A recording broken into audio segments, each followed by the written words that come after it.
So first and foremost, I think the important thing is to make sure that you handle the equipments correctly.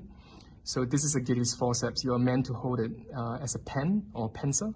The common mistake is people always hold it like this, like a knife, which is wrong. Just make sure you hold it like this, all right? And then for the needle holder, you can put your forefinger in here, you can put your thumb in here. If you're more experienced, sometimes you see us using the thinner and the hypothenner to do the ratchet hook. But for starters, I think this is a very good thing. Don't put it all the way through. I mean, that's going to affect your rotation of your wrist.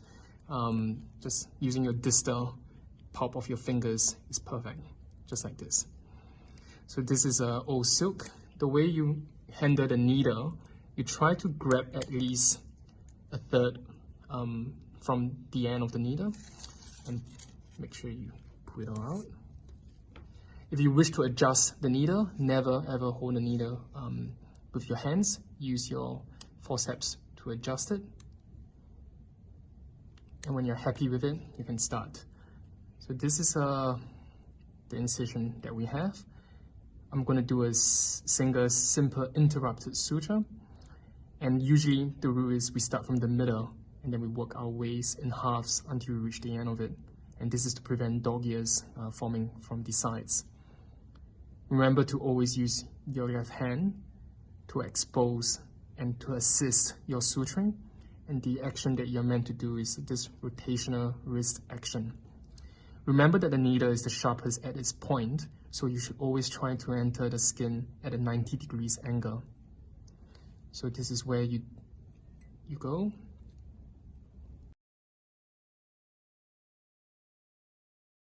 So this is the one-handed tie for right-handers, assuming that the needle is on this end and that you've gone through and through the wound. So you've got all your equipments on this end. So your left hand is going to be stationary here, whereas your right hand is going to be doing all the work. There's two techniques in the one-handed tie. There'll be step A and step B. For both steps, you'll be using different fingers to do the work. I'll show you in a short while. So step A is what I call the chop. So the starting position is as if you're picking up the sutures like this and using your right hand and the three fingers here to do a chop, like this. Use your left hand to bring it across your fingers, your middle finger here. And your middle finger is going to go underneath and hook onto this suture. And your middle and fourth finger is going to be catching it and pulling it through upwards. I'll show you again. Chop, across, hook, catch, pull through. So this is the end of step 1. Step 2 is where your index finger is doing the work. Rotate your hand like this, use your left hand to go across, and your index finger is going to hook underneath and pull this suture out this way. And this gets you ready for step 1 again. Show you one more time. Chop, pull through, middle finger and forefinger catching it, like this. Rotate, index fingers here, hook, pull through, and get ready for it again. And you will notice as you tie between step 1 and step 2, my hands are going in opposite directions to ensure that there's a square knot.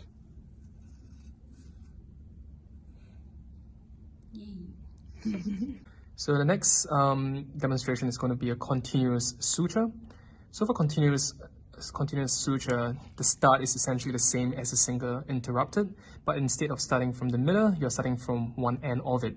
If the wound is perpendicular to you, you tend to start away at the apex. So you go through and through,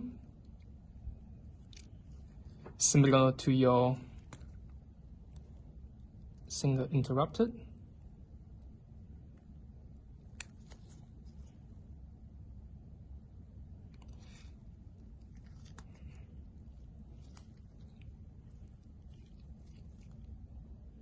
You make a single tie.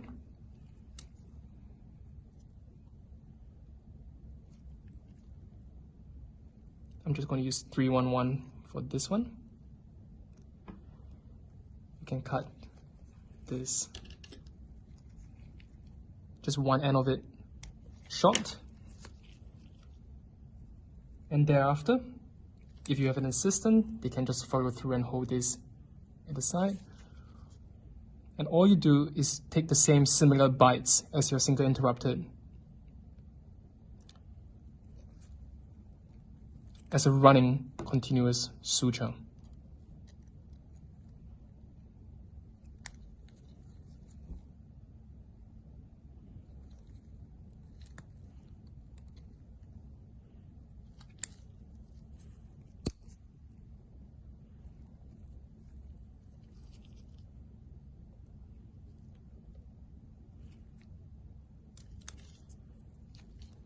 I'll just do another one. So the technique is exactly the same as your interrupted suture, but instead of tying knots at every bite, you just, as the name suggests, continue. So assuming that, we'll just do one more knot, just to give an example.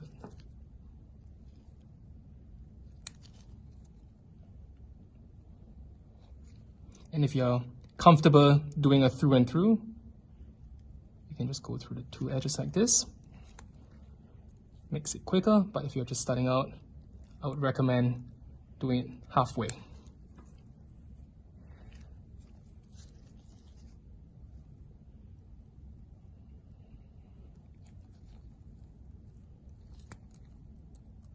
So assuming that this is the last bite that you're going to take,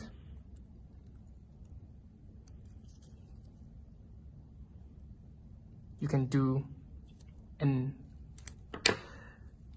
hand tie knot, or alternatively you can do an Aberdeen knot, but for simplicity's sake I'll show you how to do just a normal instrument tie, and it's exactly the same as your knot, but instead of grabbing one end you're just grabbing both. So do 1, 2, 3, pull it through,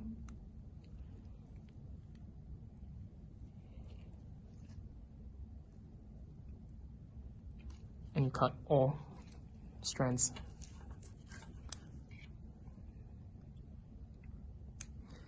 This is your continuous suture.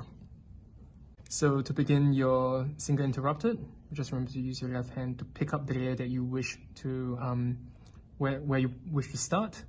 90 degrees, angle, wrist motion, through and through.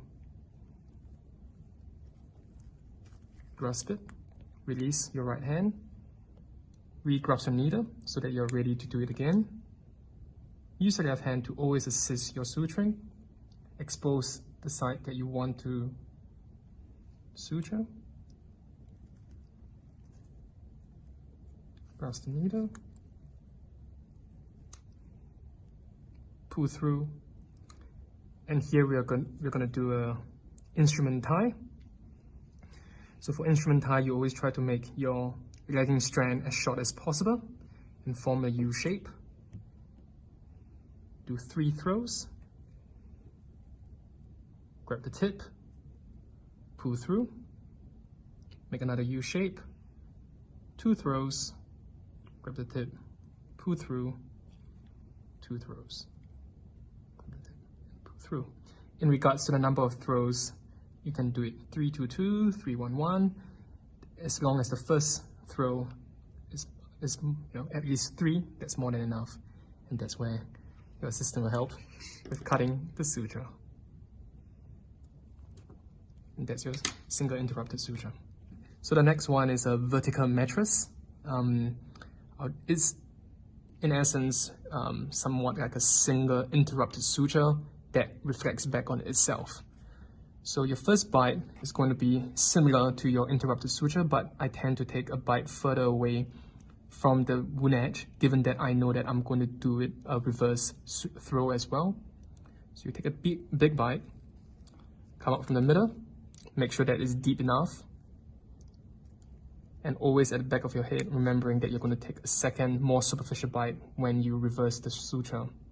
So a deep bite here, come out from here, And at this point in time, you need to reverse your needle holder and do a reverse throw.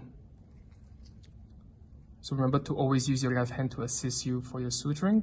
Pick it up, find the edge that you want to come out, and you can see that I'm coming out more superficially compared to the first one. All right, pull it through.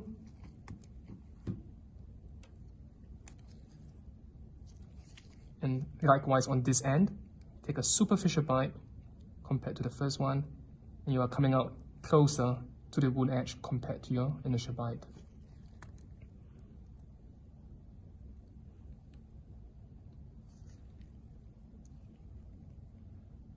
Once you're done, you can do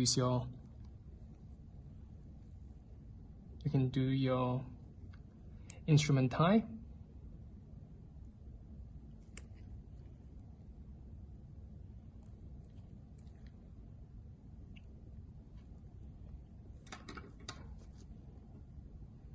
Thank you. It just ensures that the ridge is formed so that your wound edges are well opposed. Is somewhat similar to the vertical mattress, but you're moving in a horizontal plane instead of vertical plane. I'll show you what I mean. So the starting out suture is exactly the same as a single interrupted. You go through and through.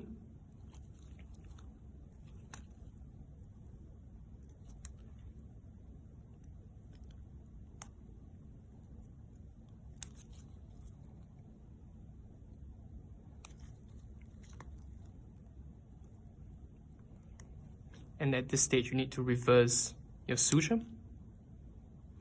And as if you remember, vertical mattress, you'll be going through the same area here, but on a more shallow plane. But a horizontal mattress, you're going sideways.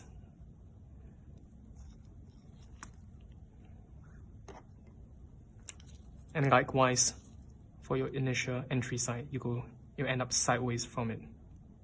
So you're coming out right next to it.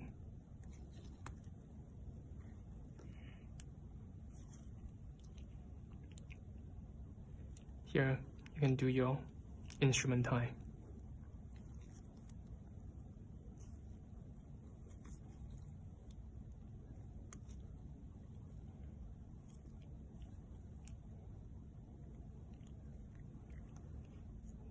The final outcome is somewhat similar to a vertical mattress, where your wound edges are pouting and opposing each other.